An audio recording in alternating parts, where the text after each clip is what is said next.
Buenos días. Bueno, hoy no sé cómo empezar, porque la verdad es tremendo lo que está pasando. Hace tiempo que, yo para mí, desde el 2008 no vimos nada igual. Por ahí el COVID, vamos a ver cómo se desenvuelve todo esto en los próximos días y semanas. Pero bueno, colapso mundial, bolsas destrozándose, recién está arrancando los mercados, pero ya desde ayer, desde el viernes en realidad, el mercado empezó a digerir muy malas noticias, principalmente por los índices de Estados Unidos laborales, que además se juntó a eso el tema de Japón. Ya vamos a volver a ese tema, que eso es para mí la clave. Realmente la clave de todo esto no son los índices americanos, como dicen la mayoría de los youtubers, o están saliendo la mayoría de los medios. No, no, no. Acá la clave pasa por un tema específicamente técnico del mercado, que me gustaría hablarlo y que explica gran parte de toda la burbuja que vivimos en las bolsas en los últimos 20 años, sacando las últimos 25, sacando la crisis del 2000-2008, que justamente se generó una burbuja alimentada por esta cuestión. Hoy nos encontramos para mí, en un punto de inflexión en el cual, como yo lo veo, se viene una crisis importante a esos niveles, al nivel de las de 2000 y 2008. Veremos. Creo que en gran parte va a depender de la respuesta que den los estados a esta cuestión. Estados, me refiero a la Fed, me refiero al Banco Central de Japón, fundamentales esos dos, y al Banco Central Europeo.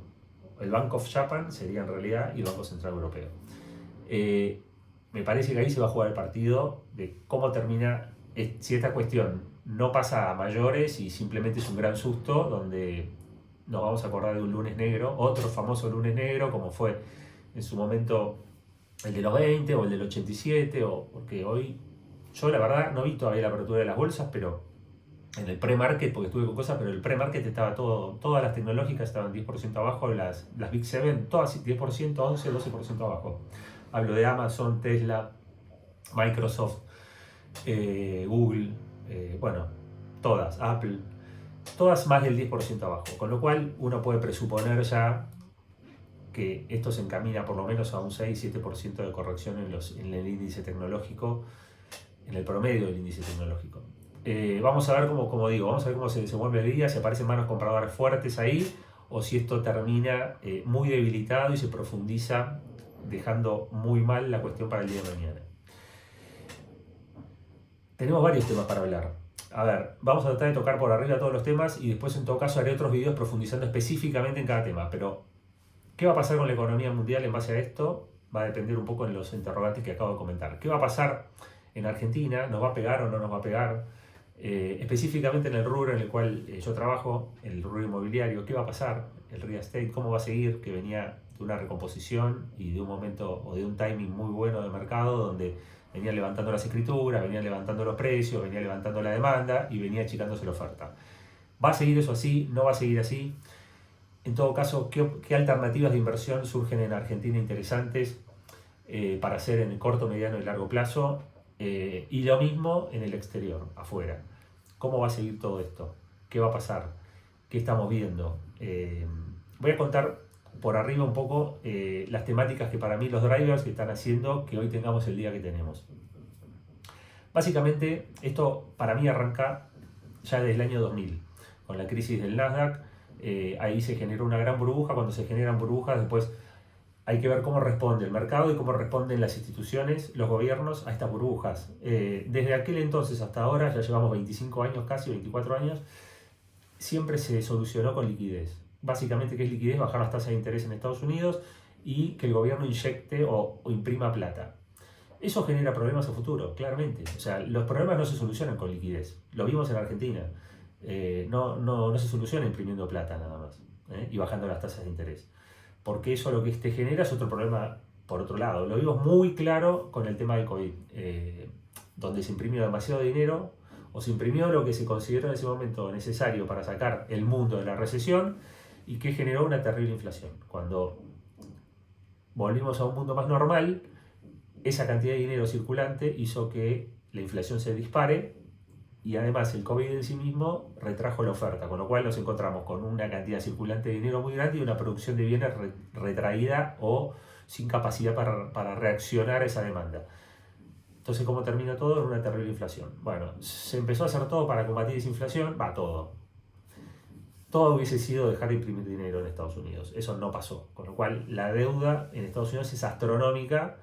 La situación financiera en Estados Unidos es muy delicada porque en el COVID nos encontramos con un mundo completamente al que tenemos hoy. Por eso, diferente al que tenemos hoy. Entonces, hoy es muy diferente la crisis que tiene que enfrentar el gobierno y las herramientas y capacidad de acción y de reacción que tiene es muy limitada comparada a la que tenía el 2020. No, no nos equivoquemos, no es que esto se soluciona metiendo liquidez en el mercado nomás. No, porque si vos en esta coyuntura, en este momento, en esta situación, metés liquidez, como se hizo en el 2020, se dispara la inflación. Porque, como veníamos diciendo, ya hay demasiada liquidez sobrante en el mercado que estaban de a poco intentando sacarla, que la realidad es que no funcionó porque no lo hicieron y es un tema más complejo y más profundo. Entonces, la situación hoy es, Estados Unidos yo lo veo, o la Fed la había atado un poco atado de manos, o la veo contra la espada de pared, sería más que nada lo que quiero decir.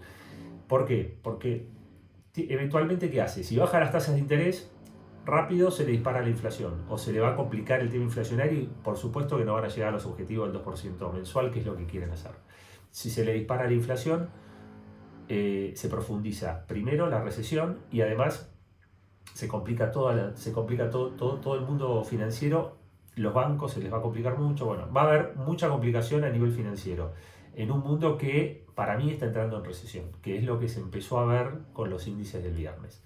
Ahora, ¿qué fue lo que disparó y lo que generó que hoy estemos en esta situación en la cual tenemos un lunes negro en los mercados? No fue solamente los datos, les cuento que los datos de empleo salieron muy feos, o sea, se esperaba un 4,1% de desempleo y vino 4,3%, y sobre todo eso no fue tan grave. Lo que fue más grave es que se esperaban creación de nuevos trabajos de 170, 180 mil, 190 mil puestos de trabajo, que era lo que se venía creando, y se crearon 116 mil, con lo cual la dinámica en la creación de trabajo se destruyó. Eso lo que demuestra es que esta economía que veníamos viviendo o que veníamos llevando en el último tiempo está agotada. Que digamos, ya está cansada la economía americana, no está generando nuevos puestos de trabajo, el desempleo está empezando a crecer, con lo cual la Fed ahora queda en evidencia que no bajó las tasas en el momento adecuado, las tendría que haber bajado antes. No las quería bajar porque su prioridad era llegar al 2% de objetivo de inflación, no se llegó y empujó a la economía a una recesión por no equilibrar esta cuestión. Lo ideal hubiese sido hace unos meses, como reclamaban, había una interna respecto de esto dentro de la misma Fed y en todo lo que es el mundillo del mercado, que había una postura muy fuerte de que había que bajar las tasas, que iba a pasar esto y además los bancos iban a empezar a quebrar. Hubo algunos casos.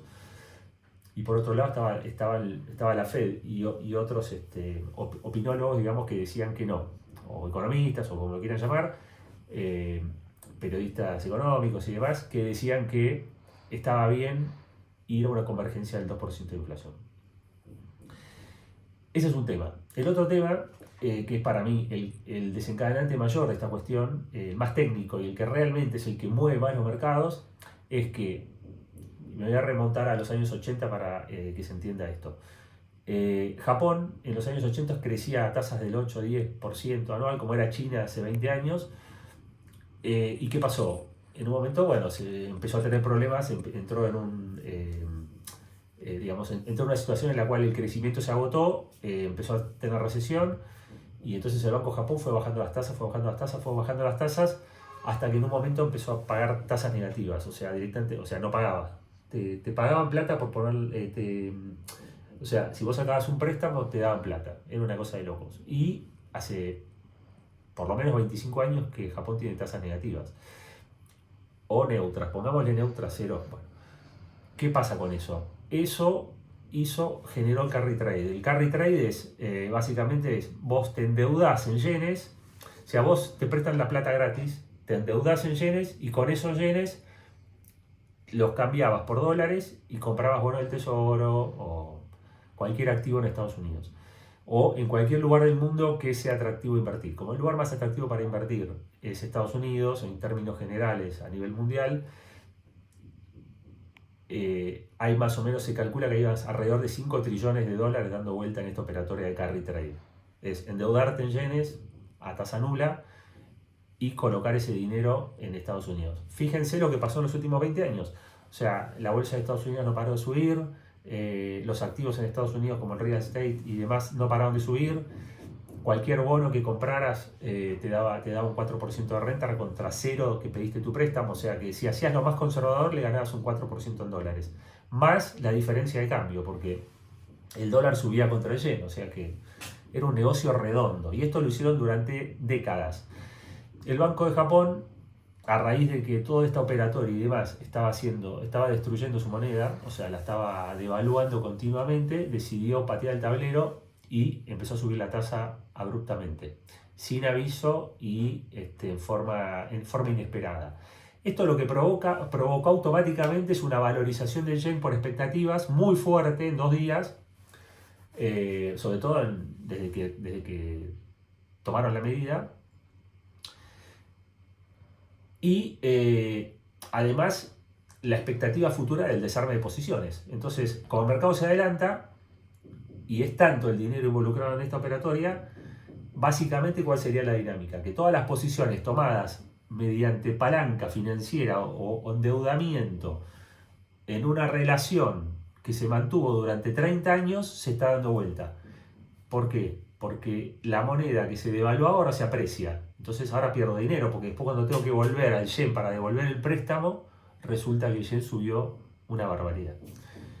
Entonces, yo creo que esto es muy complicado, muy difícil de atender y de solucionar, porque es un tema puramente de mercado. ¿Y cómo intervenís en esto? O sea, es un tema muy complicado, que lo podrían solucionar entre los gobiernos y ponerse de acuerdo con el Banco de Japón. Bueno, por eso yo dije al principio que se tendrían que juntar determinados popes de los bancos centrales para ver cómo de alguna forma alivianan esta cuestión y hacen que esta operatoria, en caso de que se tenga que desarmar para no seguir deteriorando el valor de la moneda japonesa, se haga de forma consensuada o cuidada, porque a mí me preocupa seriamente. Es un caudal de dinero infinito que podría generar, la verdad, un colapso de los activos americanos y por ende un colapso de todos los activos. Para mí es un cisne negro gigantesco. Yo lo veo así. Veo algo muy complicado, entendiendo cómo funcionan los mercados apalancados y todo lo que hay atrás de todas estas cuestiones. Porque esto genera lo que se llama margin call.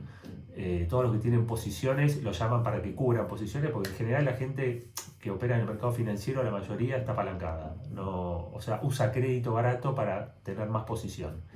Todo ese apalancamiento del lado incorrecto genera un efecto dominó.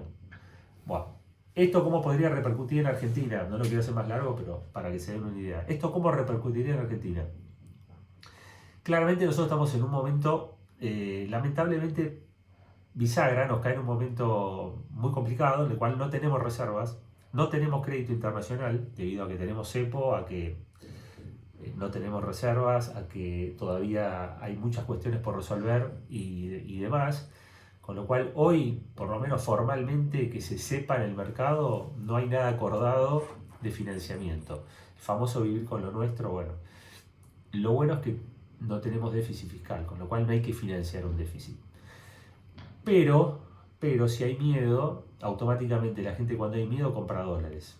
Y en un mercado que no tenés reserva, no tenés mucha capacidad de reacción, por más chico que sea la cantidad de pesos y por más que achicaste, estás achicando de alguna manera en términos reales, de alguna manera no, estás achicando en términos reales en forma importante la base monetaria, que es lo que hace, es el combustible que hace que el dólar suba en caso de haber desconfianza y demás.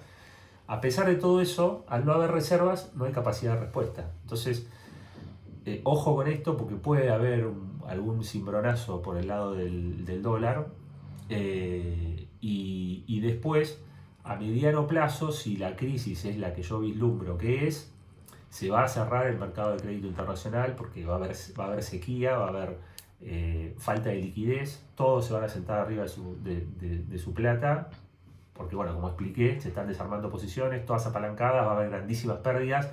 Esto va a generar una importante recesión a nivel mundial Y cuando hay recesión y cuando hay crisis financiera, el crédito se cierra. Todos se quedan arriba de su billete y esperan a que aclare. Eso es lo que estoy viendo. Esperemos que no aborte, para mí, un proceso muy, muy bueno que se está dando en Argentina y muy distinto a lo que vimos en los últimos 70 años. Promercado, donde se está atacando de lleno a la inflación en sus causas y no en sus efectos, como se hizo durante los últimos 60, 70 años. Esperemos que no se aborte este proceso, porque políticamente podría ser muy complicado y económicamente aún más complicado para nuestro país. Empícenme a seguir, porque voy a empezar a dar actualizaciones al respecto más continuamente, y vamos a hablar específicamente de cada uno de los puntos que tratamos acá a medida que vaya recibiendo comentarios de interés y demás. Lo que más interés